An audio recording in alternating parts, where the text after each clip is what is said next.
सभी को मेरा नमस्कार।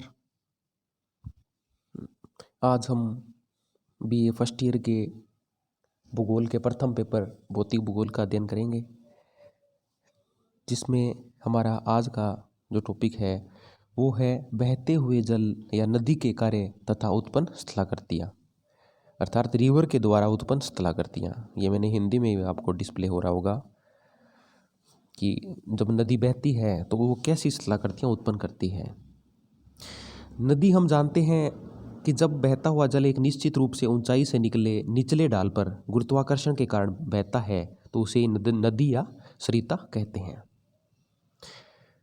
नदियाँ कई प्रकार की होती है, स्थायी नदी, अस्थायी नदी, अंतरायिक नदी, अल्पकालिक नदी। नदियाँ भूतल पर समतल स्थापन को जो कार्य है वो 3 रूपों में करती है, जिसे त्रिकल कार्य कहते हैं, जैसे अपर्दन, परिवहन तथा निक्षेप। अब देखते हैं अपर्दन के कार्य। नदी के जो प्रमुख कार्यों में एक कार्यस्थल का सागर तक ले जाया जाना है। नदियां सदैव अपनी मार्ग की समीपी चट्टानों को घिसकर और उसे काटकर परिवहन करने में प्रयत्नशील रहती है। नदी द्वारा अपर्दन कार्य में अपक्षय का भी पर्याप्त योग रहता है। अपक्षय की विभिन्न क्रियाओं द्वारा समीपी जो चट्टान है विघटित और वियोजित होती है और वो नदी के बहाव के साथ आगे बहते हैं। अतः हम देखें तो नदी के जो अपर्दन के रूप हैं वो किस रूप में उनको प्रभावित करती है। जो अपर्दन का कार्य है 2 तरह से होता है, रासायनिक अपर्दन या यांत्रिक अपर्दन तथा रासायनिक अपर्दन के जो कार्य हैं वो सामान्य रूप से होते हैं गोलीकरण के द्वारा, तथा यांत्रिक अपर्दन के जो कार्य हैं वो है अपघर्षण, जलगति क्रिया और सन्निकर्षण द्वारा संपन्न होते हैं। इनमें से जो यांत्रिक अपघर्षण है अपर्दन है वो ज़्यादा महत्वपूर्ण है कि पहला गोलीकरण या संक्षारण, इसको हम देखते हैं। नदी के बहते हुए जल के संपर्क में आने वाली चट्टानों में जो घुलनशील पदार्थ होते हैं, अर्थात उनकी रासायनिक क्रिया के परिणाम स्वरूप वो उनको घोल लेते हैं और अपने साथ आगे ले चलते हैं। अब दूसरा देखते हैं अपघर्षण। नदी के साथ जो कंकड़ पत्थर आदि भी नदी के भार के रूप में चलते हैं, इन पदार्थों के जो संपर्क में आने वाली चट्टानें हैं उन पर घर्षण और टूट फूट की क्रिया को अपघर्षण की क्रिया कहते हैं। इनमें गोलाश्म कंकड़ पत्थर के टुकड़े सर्वाधिक महत्वपूर्ण है और ये ही जो नदी में बहने वाले बड़े जो कंकड़ हैं ये छेदन का कार्य भी कहते हैं। अर्थात आपने ड्रिलिंग मशीन देखी होगी जो बढ़ई का कार्य करते हैं, वो कील लगाने के लिए उसमें उसको घुमाते हैं। उसी प्रकार से नदी में ये बहने वाले कंकड़ पत्थर एक ड्रिलिंग मशीन की तरह उसमें उसको छेद करते रहते हैं, अर्थात वहाँ पर एक गड्ढानुमा स्थलाकृति उत्पन्न करते हैं और ऐसे नदी में आगे चलते रहते हैं। फिर है सन्निकर्षण। सन्निकर्षण होता है 2 कंकड़ पत्थर आपस में अगर टकराकर अपघटित होते हैं यानी टूटते हैं तो सन्निकर्षण कहलाता है। जलगति क्रिया। जलगति के अपर्दन में केवल जल का ही सहयोग होता है, अन्य साधनों का नहीं। अब हम इसमें देखते हैं कुछ टर्म्स। जो आधार तल। प्रत्येक नदी के जो लंबवत अर्थात निम्नवर्ती अपर्दन की एक अंतिम सीमा होती है जिसके बाद वो पुनः अपर्दन संभव नहीं हो सकता। इस सीमा को नदी का आधार तल या निम्नतम स्तर बेस लेवल कहते हैं। आधार तल वास्तव में नदी के लंबवत अपर्दन की अंतिम सीमा है। ये होता है बेस लेवल होता है सागर तल, अर्थात नदी किसी भी भाग का अपर्दन सागर तल तक कर सकती है, उससे नीचे नहीं। तो हम देखते हैं इसके नदी के अपर्दन के जो उत्पन्न स्थल रूप हैं। पहला है वी आकार की घाटी। सर्वप्रथम नदी तली को काटकर उसे गहरा करती है, जिसके कारण नदी घाटी की गहराई सदैव बढ़ती जाती है और ऊपर से देखने पर वी आकार के रूप में वो उसके नदी जो है दिखाई देती है, अर्थात घाटी वो है वी आकार रूप में हमें दिखाई देती है कि वी आकार में नीचे नदी बहती है, वो काटती रहती है उसको। और फिर है गोर्ज और कैनियन, 2 टर्म्स आएंगे, वो वी आकार की घाटी के ही नेक्स्ट रूप हैं। अर्थात गोर्ज होता है अगर वी आकार की घाटी और गहरी होती जाती है तो उसे गोर्ज कहते हैं, और कैनियन बिल्कुल आपको आई शेप वैली अर्थात जब नदी हमें ऊपर से देखने पर दिखाई नहीं देती, काफ़ी गहराई में बहती है, तो उसे कैनियन कहते हैं। इनमें दूसरा है जलप्रपात तथा शिप्रिकाएं, वाटरफॉल्स एंड रैपिड्स। जब किसी स्थान पर नदियों का जल ऊंचाई से खड़े ढाल अर्थात क्लिफ के ऊपरी भाग से अत्यधिक वेग से नीचे की ओर गिरता है तो उसे जल प्रपात कहते हैं, अर्थात झरना। छोटे रूप में उसे झरना कहते हैं। इस प्रकार की स्थिति उस समय आती है जबकि नदी के मार्ग में कठोर और मुलायम चट्टानों की परतें या तो क्षैतिज अवस्था में मिलती है या लंबवत। नदी का जल मुलायम चट्टानों को तो काट डालता है, परंतु कठोर और प्रतिरोधी जो चट्टानें हैं उनको नहीं काट पाता। फलस्वरूप जल उसके ऊपरी भाग से नीचे की ओर गिरने लगता है। प्रपात और शिप्रिका में अंतर सामान्य है। वास्तव में नदी के जिस भाग में जलधारा का प्रवाह साधारण वेग से अधिक होता है, अर्थात जब जल ऊंचे ढाल से गिरने लगता है, तो उसे प्रपाती या शिप्रिका कहते हैं।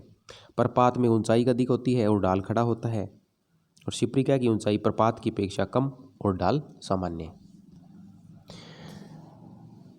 इनमें जो मुख्य जलप्रपात हैं विश्व में वो है एंजल प्रपात वेनेजुएला में, ब्राउनी जलप्रपात न्यूजीलैंड, योसेमाइट आदि हैं। अधिक आयतन वाले जो प्रपात हैं नियाग्रा संयुक्त राज्य अमेरिका और कनाडा की सीमा पर, विक्टोरिया प्रपात जिम्बाब्वे में, यह आप अपनी पाठ्य पुस्तक में अध्ययन कर सकते हैं। अब आता है जो नदी की अपर्दन के कार्य हम पढ़ रहे थे, इसमें नेक्स्ट जो वो है जलगर्तिका। जलगर्तिका मैंने आपको बताया कि जो नदी में बहने वाले कंकड़ पत्थर उसके साथ जो बहते हैं वो उस नदी की तलहटी में छोटे छोटे छेद बना देते हैं, तो ये पोर्ट होल्स कहलाते हैं। अब आता है इसके बाद संरचनात्मक सोपान। संरचनात्मक सोपान नदी के मार्ग में कभी कभी जो कठोर और मुलायम चट्टानों की परतें क्रम से एक दूसरे के बाद क्षैतिज अवस्था में मिलती हैं। ऐसी स्थिति में नदी के द्वारा जो डिफरेंशियल इरोजन अर्थात विशेषक अपर्दन के द्वारा कठोर और मुलायम चट्टानों का कटाव विभिन्न दर से होता है। अर्थात कठोर चट्टानों की अपेक्षा कोमल चट्टानें शीघ्र कट जाती है तथा कठोर एवं प्रतिरोधी चट्टानें निकली रहती है। इस तरह विशेषक अपर्दन के द्वारा सोपानाकार सीढ़ियों का नदी की घाटी के दोनों ओर निर्माण हो जाता है। इन्हें प्राय सोपान या बेंचेज कहते हैं, क्योंकि इनमें जो चट्टानें हैं वो मुलायम और कठोर दोनों प्रकार की है। अतः संरचनात्मक रूप से सोपान अर्थात सीढ़ियों के रूप में ये बेंचेज रूप में मिलते हैं। फिर है नदी वेदिका। नदी की घाटी के दोनों ओर सोपानाकार वेदिकाएं मिलती है जो नदी के प्रारंभिक बाढ़ मैदान के अवशिष्ट चिन्ह हैं। अब आता है नदी विसर्प। प्रौढ़ नदी जब मैदानी भाग में प्रवेश करती है तो निम्न कटाव की अपेक्षा क्षैतिज अपर्दन अधिक सक्रिय होता है, क्योंकि ढाल कम होती है और परिणाम स्वरूप नदी अपनी घाटी को गहरा करने के बजाय उसको बढ़ाने लगती है। इस अवस्था में नदी का मार्ग न तो समतल होता है और न एक समान चट्टानों का ही बना होता है। अतः नदियाँ सीधे मार्ग से न प्रभावित होकर बल खाती हुई टेढ़े मेढ़े रास्ते से होकर चलती है। इस कारण नदी के मार्ग में छोटे बड़े मोड़ बन जाते हैं। इन मोड़ों को ही नदी विसर्प कहते हैं। एशिया माइनर की मेंढर नदी इसी तरह के बड़े बड़े मोड़ों से प्रभावित होती है। इस नदी के नाम पर ही नदी के मोड़ों को मियांडर या विसर्प कहा जाता है। अब आता है इनमें नदी के जो निक्षेपण के कार्य हैं। नदी का जो अपर्दन का कार्य है वो हमें विनाशकारी दिखाई देता है, तो निक्षेप का कार्य रचनात्मक। अपर्दन के समय नदियाँ स्थलखंड को काटकर, घिसकर या चिकना बनाकर विभिन्न स्थल रूपों का निर्माण करती हैं। इसके विपरीत निक्षेपण के जो कार्य हैं वो तरह तरह के मलबे को विभिन्न रूपों में जमा देते हैं। इनमें नदी के जो क्यों करता है निक्षेप, इनमें है नदी के वेग में कमी, नदी के जल मार्ग ढाल में कमी, नदी के जल में अधिक विस्तार, नदी के मार्ग में अवरोध आना, नदी के जल के आयतन में कमी होना, और नदी में बोझ की मात्रा में वृद्धि होना। और निक्षेप के द्वारा जो उत्पन्न स्थल रूप हैं वो हैं जलोढ़ पंख, जलोढ़ शंकु, बालू का पुलिन या बालू का तट, प्राकृतिक तटबंध, बाढ़ का मैदान और डेल्टा। तो सर्वप्रथम हम निक्षेप के द्वारा जो उत्पन्न स्थलाकृति है वो देखते हैं जलोढ़ पंख या जलोढ़ शंकु। जलोढ़ पंख सरिता के द्वारा अर्थात नदी के द्वारा रचनात्मक स्थल रूपों में महत्वपूर्ण है और नदी की तरुणावस्था के अंतिम और प्रौढ़ावस्था के प्रथम चरण का परिचायक होता है। नदियां अधिक बोझ के साथ पर्वतीय ढाल के सहारे नीचे उतरकर समतल भाग में प्रवेश करती है तो उनके वेग में अचानक कमी आना स्वाभाविक है।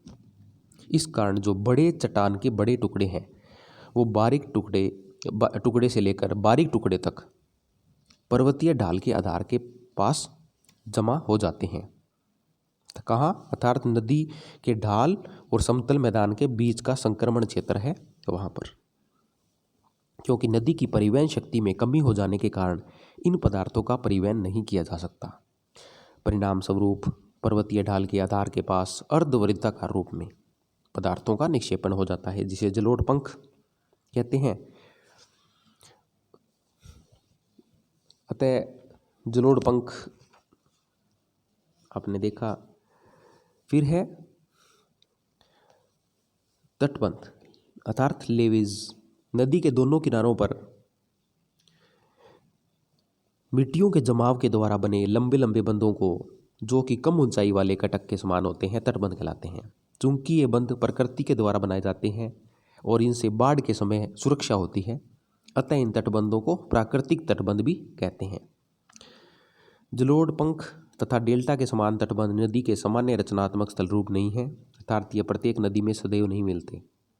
इस कारण जहाँ कभी भी प्राकृतिक तटबंध निर्मित हो जाते हैं वास्तव में ये विचित्र स्थल रूप का प्रदर्शन करते हैं। अब है नदी डेल्टा। नदी डेल्टा अर्थात नदी के द्वारा जो निर्मित रचनात्मक स्थल रूप में सर्वाधिक महत्वपूर्ण जो है वो है डेल्टा। जब प्रत्येक नदी जब सागर या झील में गिरती है तो उसके प्रवाह में अवरोध एवं वेग में नियत कमी के कारण, क्योंकि वो उसका आधार तल होता है, इससे नीचे वो प्रदन कर नहीं पाती। अतः जो भी उसके प्रवाह में अवरोध एवं वेग में नियत कमी आने के कारण नदी के मलबे का जो निक्षेप है वो होने लगता है और ये त्रिभुजाकार रूप में होता है। इस स्थल रूप को ही डेल्टा कहते हैं। डेल्टा का नामकरण ग्रीक अक्षर त्रिभुज अर्थात डेल्टा के आधार पर किया गया। सर्वप्रथम डेल्टा का प्रयोग नील नदी के मुहाने पर हुए निक्षेपात्मक स्थल रूप के रूप में हेरोडोटस के द्वारा किया गया। डेल्टा के जो निर्माण की आवश्यक दशाएं हैं, डेल्टा के निक्षेप के लिए उचित स्थान होना आवश्यक है अर्थात यदि नदी झील या सागर में गिरती है तो सभी अन्य परिस्थितियों में रहने पर डेल्टा का निर्माण संभव हो पाता है। यही कारण है कि आंतरिक देशों की नदियां जो कि स्थल में ही रह जाती है, झील या सागर का दर्शन नहीं कर पाती, डेल्टा नहीं बनाती।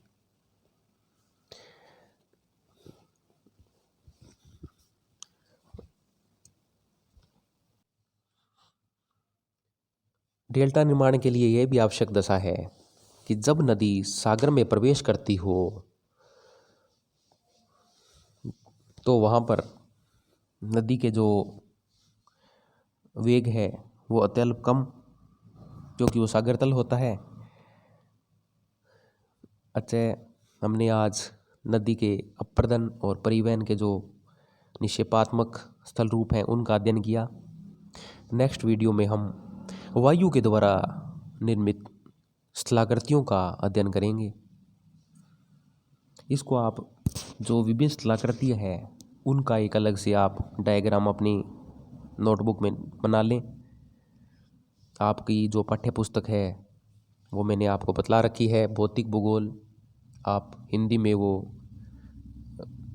जो राइटर्स हैं जैसे सुविंदर सिंह जी की ज़्यादा चलती है, वो अच्छी बुक भी है, उससे आप अध्ययन कर सकते हैं।